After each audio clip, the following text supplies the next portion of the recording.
天呐，家人们，这里就是法老墓室，里面也太狼狈了，通往法老墓室。我们被历史课本上学的东西都骗了，胡夫金字塔它居然是平的，它居然是平的。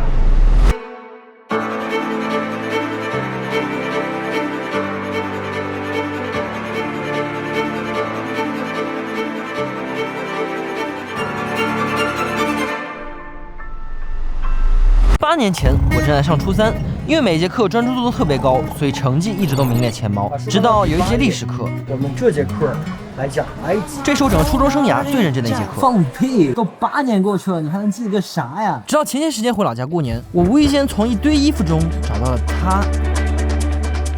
靠，可以搞啊！于是。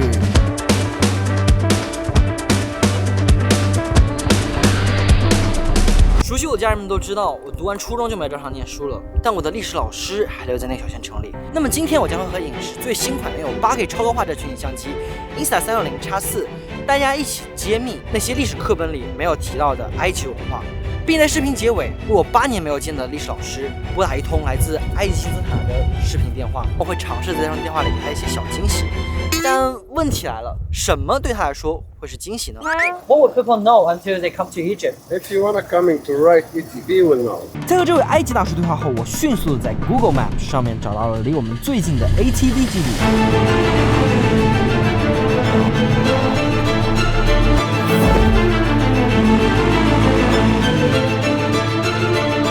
我不敢相信，我居然和金字塔在同一片土地上。我们被历史课本上学的东西都骗了。胡夫金字塔它居然是平的，它居然是平的。当时我发现金字塔被塔尖是不是很近？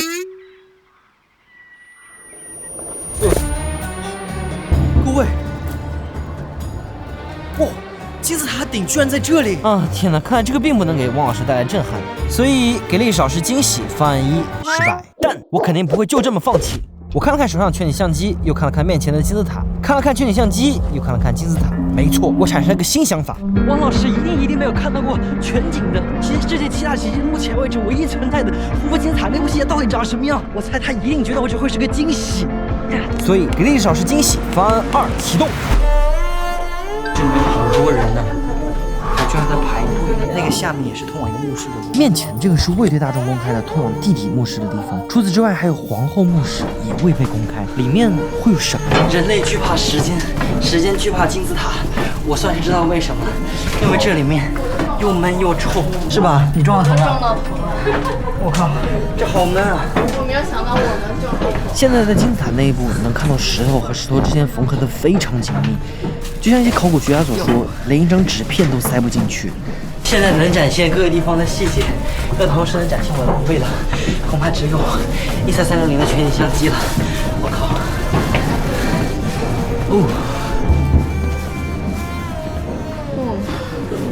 这真的很艰难，爬上来。在金字塔你要手脚并用才可以。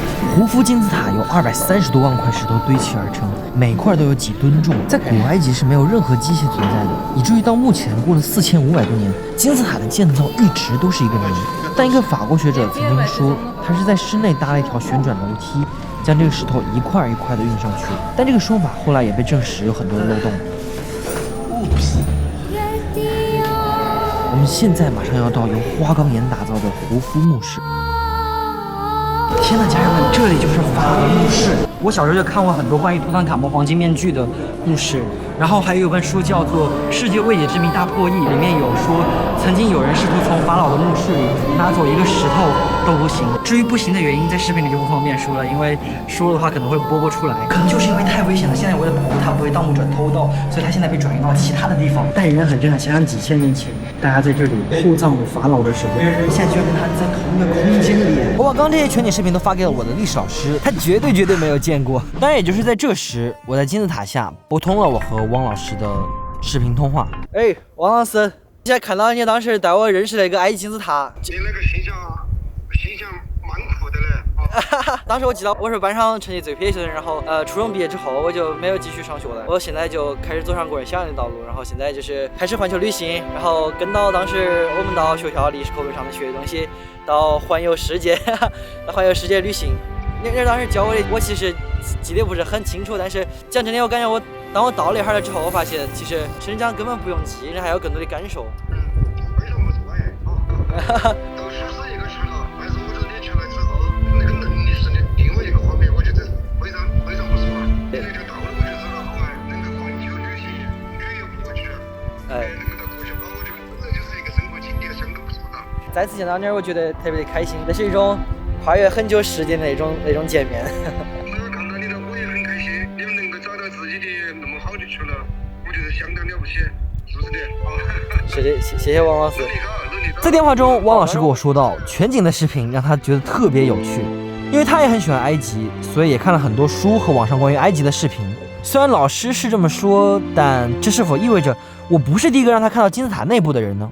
是的，我的方案2也在某种程度上宣告失败。我总以为比老师走得更远，看得更多，以为这万里之外的世界会是一份惊喜，但其实我是站在老师的肩膀上在看世界，而这通8年后的电话，或许才是真正的礼物。此刻，我们并肩看到了世界，而就这一刻，我似乎感觉到他好像变成了这个一路陪伴在我身边的全景相机，他一直都站在我的旁边，看着我去闯荡世界。就好像在讲台上看着8年前坐在靠窗边第4排的那个乳臭未干的小屁孩一样看着我，只是这次在讲台上，他说的不再是书本上的历史事件，而是扭过头来看着我说：“孩子，你已经长大了。”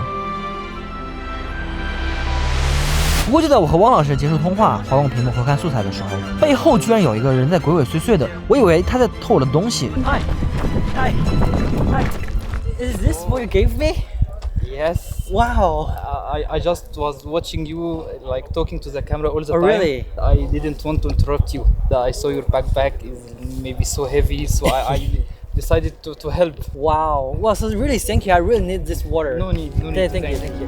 来之前，我听很多人说这边充满了骗子，但在这一刻，在这片沙漠，我却遇到了一个愿意为了一个完全陌生的游客去做出善意行为的人。其实像这样惊喜的时刻 ，Insta360的全景相机带给了我很多。比如在泰国青岛的时候，我在骑摩托车，本来用来记录沿途风景的全景相机，却记录到我女朋友担心我的安全，总是在往后看有没有车追尾。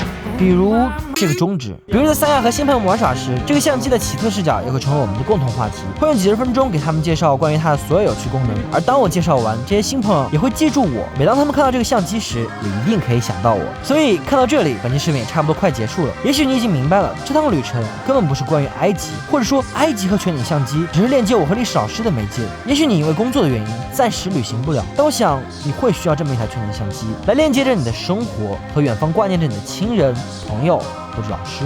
它也非常好用，不需要懂什么麻烦的构图取景，一键开拍，剩下的交给 AI， 辅助你快速剪辑，无死角的分享给那些你爱着的人。这些也许都是现代科技发展最重要的意义吧。